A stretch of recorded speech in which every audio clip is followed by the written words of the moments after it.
Сәлем достар, сіздермен бірге Еркетай арнасы Нұх пайғамбардың кемесінде жаңадан пайда болған үш жануар туралы аңызды баяндаймыз. Арнамызға лүпіл басып, тіркеліп, қолдап кетіңіз. Нұх пайғамбардың кемесінде үш түрлі мақұлық жаңадан пайда болған екен дейді. Рагузи қиссасында олар мысық, тышқан, доңыз. Нұх кемесі тар болғандықтан аз күннің ішінде тез былғанып ластана бастайды. Сол кезде Нұх: «Я Алла, кеме нәжіске толды, не істемек керек?» дейді. Ұлық Алла: «Пілдің арқасынан сипа» дейді. Пілді сипағанда оның ұзын мұрнынан доңыз түседі. Шошқа нәжісті жеп тап жинақтай қылады. Ібліс доңызды арбап: «Менің қолым тиген жануар қасиетті болады. Кел, арқаңды сипат» дейді. Доңыз іблиске жонын тосады. Арқасын сипағанда доңыздың танауынан екі тышқан атып шығады. Піл тышқанды көріп шошып кетеді. Пілдің тышқаннан қорқатыны осыдан екен.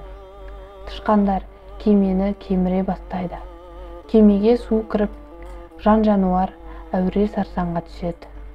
Нұх: «Я Алла, енді не қылдым?» деп жалынады. Ұлық Алла: «Дереу жолбарыстың арқасын сипа» дейді. Жолбарысты сипағанда оның мұрнынан мысық атып түседі. Ол жалма-жан тышқандарды қуалай жөнеледі.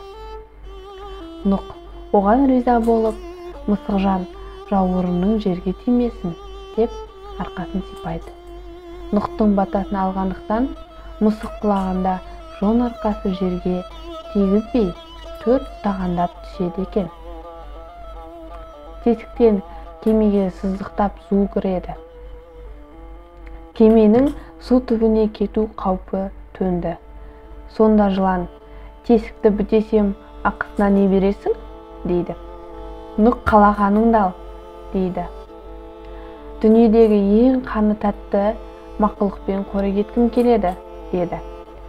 «Дегенің болсын» деп келіседі. Жылан құйрығыменен тесікті бітеп жатып алады. Жарты денесі суық теңізде ұзақ тұрғандықтан оның тәні мұздай болыпты. Іблістің қолы тигендіктен доңыздың еті арам болып саналады. Кеме қазығұртқа тоқтаған соң жылан Нұхқа келіп: «Уәдеңді орында, дүниедегі қаны ең тәтті мақұлықты қорегім ет» деді. Пайғамбар келісті. «Бірақ ненің тәтті екенін қалай білемін?» деді. «Масаны жұмсайық, сол тауып келсін, қан сорасын сол ғой» деді жылан. Пайғамбар масаны жұмсады. Маса бар мақұлықтың қанын сорып көрді.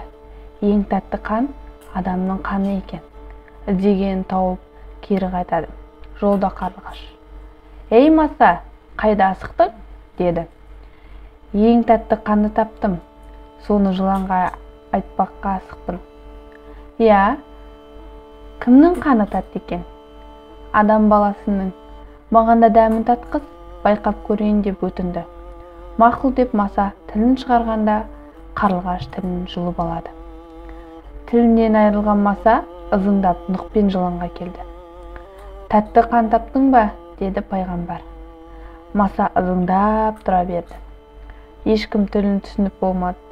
Сол кезде қарлығаш келіп: «Маса маған кездескенде құрбақаның қаны тәтті деген. Бұл соны жеткізе алмай тұр» деді. Сонда жылан бір қулықтың болған іштей сезді.